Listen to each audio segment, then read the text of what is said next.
Hi friends, ఇవాళ నేను వేరుశనగ పప్పుతో పచ్చడి ఎలా తయారు చేయాలో చెప్తాను. వేరుశనగ పప్పు పచ్చడికి కావాల్సిన పదార్థాలు: ఒక కప్పు వేరుశనగ పప్పు, ఒక స్పూను మెంతులు, ఒక స్పూను ఆవాలు, 10 దాకా ఎండుమిరపకాయలు, ఒక ఉసిరికాయ అంత చింతపండు, ఇంగువ, తగినంత ఉప్పు. ముందుగా వేరుశనగ పప్పుని మూకుళ్ళో వేసి మీడియం ఫ్లేమ్లో వేపుకోవాలి. వేరుశనగపప్పులన్నింటినీ కూడా శుభ్రంగా వేపుకున్నాక తొక్క తీసేసి ఇలా రెడీ చేసుకున్నాను పచ్చడికి.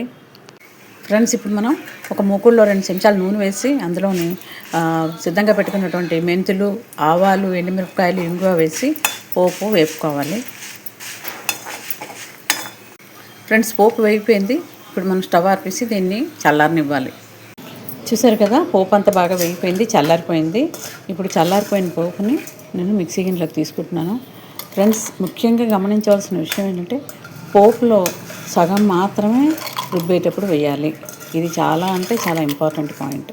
ఎందుకంటే మొత్తం ఈ మెంతులు, ఆవాలు పూర్తిగా నలిగిపోకూడదు. సగం మనం లాస్ట్లో వేసుకోవడానికి ఉంచుకోవాలి. కొంత పార్ట్ మాత్రమే వేసాను. ఇప్పుడు నేను దీన్ని మిక్సీ చేస్తాను.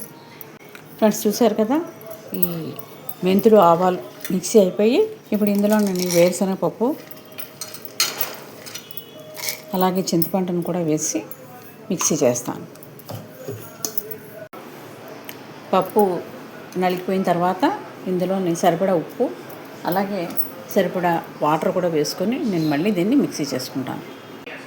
చూసారా, పచ్చడి రుబ్బేసాను. పచ్చడి ఈ కన్సిస్టెన్సీలో ఉండాలి. ఇలాగా పెట్టుకుంటే మీకు ఇడ్లీలోకి కానీ, దోశల్లోకి కానీ, దెబ్బ రొట్టెలోకి కానీ చాలా బాగుంటుంది. ఇప్పుడు లాస్ట్ నా పోపును కూడా వేసేసి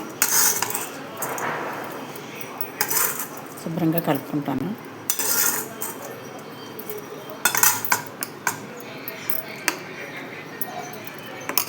చూసారా, ఇలా చేయాలన్నమాట వేరుశనగ పచ్చడి. ఈ పచ్చడి ఎంతో ఆరోగ్యకరంగా ఉంటుంది, అలాగే చాలా రుచిగా ఉంటుంది. పిల్లలు మళ్ళీ అడిగి వేయించుకొని తింటారు. సో వేరుశనగ పచ్చడి ఎలా తయారు చేయాలో చూసారు కదా, మీరు కూడా తయారు చేసుకొని ఎంజాయ్ చేయండి. అలాగే నా ఛానల్ని సబ్స్క్రైబ్ చేసి, షేర్ చేసి, లైక్ చేయండి. బాయ్.